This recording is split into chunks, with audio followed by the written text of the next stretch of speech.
दुनिया की आबादी बढ़ रही है और 2050 तक जनसंख्या लगभग 10 अरब तक पहुंचने की उम्मीद है। इसका मतलब है कि हमें पहले से कहीं अधिक भोजन का उत्पादन करने की आवश्यकता होगी।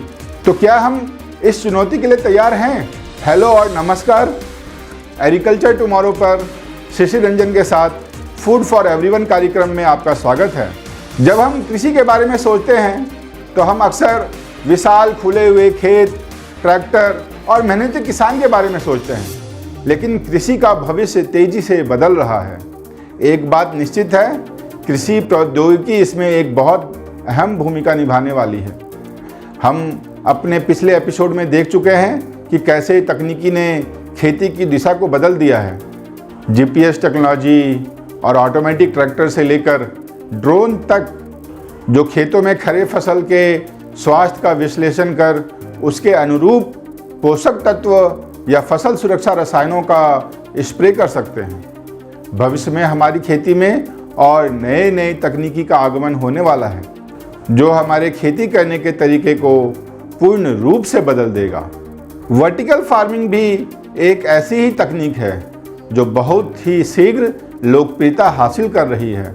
वर्टिकल फार्मिंग हाइड्रोपोनिक्स का उपयोग करती है, जिसमें हम मिट्टी के बदले पोषक तत्वों से भरपूर पानी में फसल उत्पादन करते हैं और एक के ऊपर एक बहुमंजिला इमारत के समान कंस्ट्रक्शन करके फसल उगाते हैं। इसमें सूर्य की रोशनी की जगह एलईडी लाइट्स का उपयोग होता है। यह विधि किसानों को एक नियंत्रित वातावरण में साल भर मनचाहा फसल उगाने का सुविधा देता है। खास करके उन शहरी क्षेत्रों में जहां खेती के लिए जगह बहुत सीमित है, वहां यह एक वरदान के रूप में साबित हो रहा है। जहां ज़रूरत है वहीं इस तरह से खेती करने से सब्जियों को ज़्यादा दूर ले जाने की आवश्यकता नहीं होती है और ज़्यादा समय तक स्टोर्स में ताज़ा रहती है। इसमें पारंपरिक खेती के तरीकों की तुलना में काफ़ी कम पानी का उपयोग होता है और कीट व्याधि के नियंत्रण के लिए रासायनिक पेस्टिसाइड की आवश्यकता नहीं पड़ती है। वर्टिकल फार्मिंग अभी भी अपने शुरुआती चरण में है, फिर भी इस तकनीक से कृषि में एक नई क्रांति आने की संभावना है। इसी तरह से एरोपोनिक्स एक अन्य नवीन तकनीक है जो पौधों को मिट्टी के बिना बढ़ने में मदद करती है। पोषक तत्वों से भरपूर कुहासे जैसा वातावरण बनाकर सीधे उनकी जड़ों तक पोषक तत्व पहुंचता है। इस अत्यधिक कुशल और टिकाऊ पद्धति से कृषि के भविष्य को बदलने की क्षमता है, जिससे सीमित स्थान वाले शहरी क्षेत्रों में भी ताज़ा फसल उगाई जा सकती है। एरोपोनिक्स में भी खाद्य सुरक्षा और सस्टेनेबल एग्रीकल्चर के लिए एक आशाजनक समाधान प्रदान करते हुए फसलों के उत्पादन के तरीके में क्रांति लाने की शक्ति है। लेकिन सिर्फ टेक्नोलॉजी ही कृषि के भविष्य को बदलने वाली एकमात्र चीज़ नहीं है। जलवायु परिवर्तन का भी काफ़ी प्रभाव पड़ रहा है। बढ़ता हुआ तापमान, वर्षा के बदलते पैटर्न और मौसम की असामान्य घटनाएं सभी फसल उत्पादन को प्रभावित कर रही हैं। इन चुनौतियों का मुकाबला करने के लिए किसानों को ऐसी नई तकनीकों को अपनाने की आवश्यकता होगी जो जलवायु परिवर्तन के प्रति अधिक लचीला हो। एक और तकनीक जो लोकप्रियता प्राप्त कर रही है वह है रीजेनरेटिव एग्रीकल्चर, पुनर्जीवी कृषि। खेती के लिए एक समग्र दृष्टिकोण है जो मिट्टी के स्वास्थ्य में सुधार, कार्बन उत्सर्जन की कम करने और जैव विविधता को बढ़ावा देने पर केंद्रित होता है। कवर क्रॉपिंग, क्रॉप रोटेशन और कम जुताई जैसी प्रथाओं का उपयोग करके किसान मिट्टी में कार्बन को तो संचय कर ही सकते हैं, साथ साथ मिट्टी की उर्वरता को भी बढ़ा सकते हैं। यह न केवल जलवायु परिवर्तन से निपटने में मदद करती है, बल्कि मिट्टी के स्वास्थ्य को अनुकूल बनाकर अधिक उत्पादन में भी मदद करती है।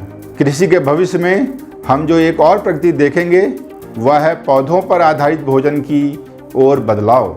ऐसा मानना है कि जैसे जैसे लोग शाकाहारी आहारों के पर्यावरण और स्वास्थ्य के लाभों के बारे में जागरूक होंगे, वेजिटेरियन फूड्स की मांग बढ़ेगी। इसके लिए फसलों को उगाए जाने के तरीकों में भी बदलाव आएगा। किसानों को इन बदलती मांगों के अनुकूल सस्टेनेबल तरीके से अधिक उत्पादन के तरीके खोजने की आवश्यकता होगी।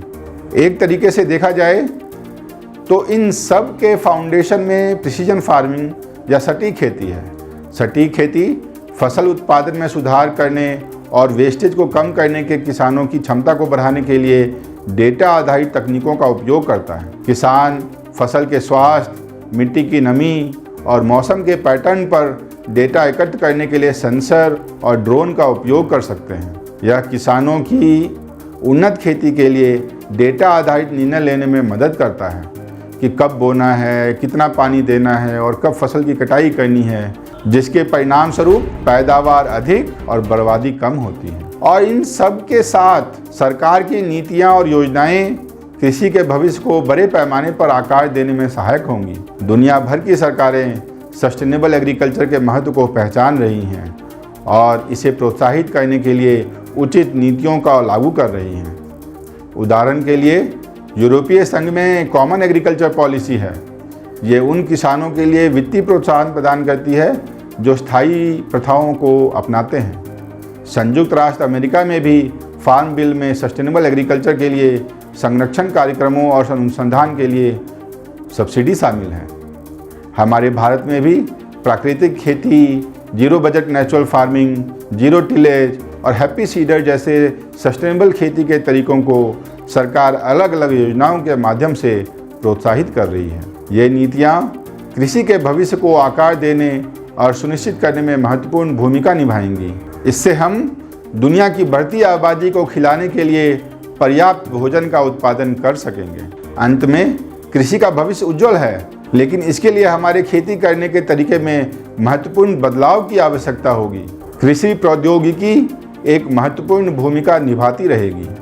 हमारे कृषि वैज्ञानिक बदलती मांगों के अनुकूल और स्थायी तरीके से अधिक खाद्य उत्पादन करने के तरीके की खोज में लगातार लगे हुए हैं और हमारे किसानों को नई नई तकनीकियाँ जल्द से जल्द अपनाने की आवश्यकता होगी। मुझे आशा है कि आज आपने कुछ नया जाना है। यदि आपको कोई प्रश्न है या कोई टिप्पणी है तो बेझिझक उन्हें नीचे कमेंट बॉक्स में लिखें, हम आपका जवाब जरूर देंगे। और वीडियो को लाइक और सब्सक्राइब करके अपने साथियों के साथ शेयर करना ना भूलें। जल्द ही मिलेंगे एक और अच्छी वीडियो के साथ। तब तक के लिए नमस्कार।